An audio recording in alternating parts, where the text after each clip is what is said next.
xibaar yu wér te wóor ca tàng ba abonnez-vous pour ngeen di mën di jot suñuy vidéo.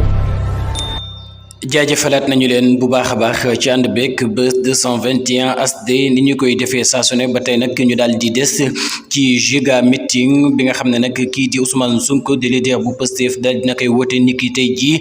gis nañu fa ki nga xam ne nag moom moo di Aminata Touré yëkkati na ay kàddu nag di wax ne c'est la première fois dans l'histoire du Sénégal mu gis li nga xam ne nag moom moo di homme politique bu daal di woote waaye itam wax li nga xam ne nag moom moo di gone yi ngir ñu fay mën a dugg ci biir loole nag nekk na loo xam ne lu bees la ci li nga xam ne nag moom moo di réewum Sénégal waaye itam ak façon politique bi nga xam ne nag kii di Ousmane Sonko daal dina koy sensi fii ci réewum Sénégal kon nag moom jàpp na ne li nga xam ne nag moom moo daal di am rupture la ba tax na daal niki tey jii daal moom Aminata Touré daal dina fay teew waaye itam yëkkati yooyu les kàddu di wax ne nag fu mu dem ci àdduna dañu koy daal di laaj naan ko yéen Sénégalais yi naka ngeen def ba am li nga xam ne nag moom moo di changement kon nag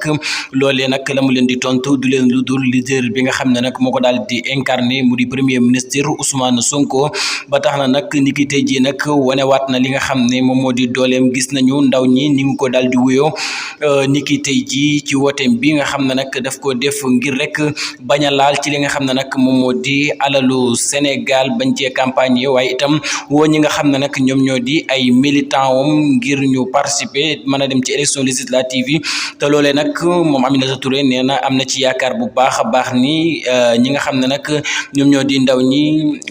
17 novembre bi nga xam ne nag moom la ñu daal di jëm danañu gën a leeral mbir yi bu ko defee nag ñu jël majorité bi jox ko li nga xam ne nag moom moo di gouvernement bi nga xam ne nag moom moo fi daal di nekk kon nag moom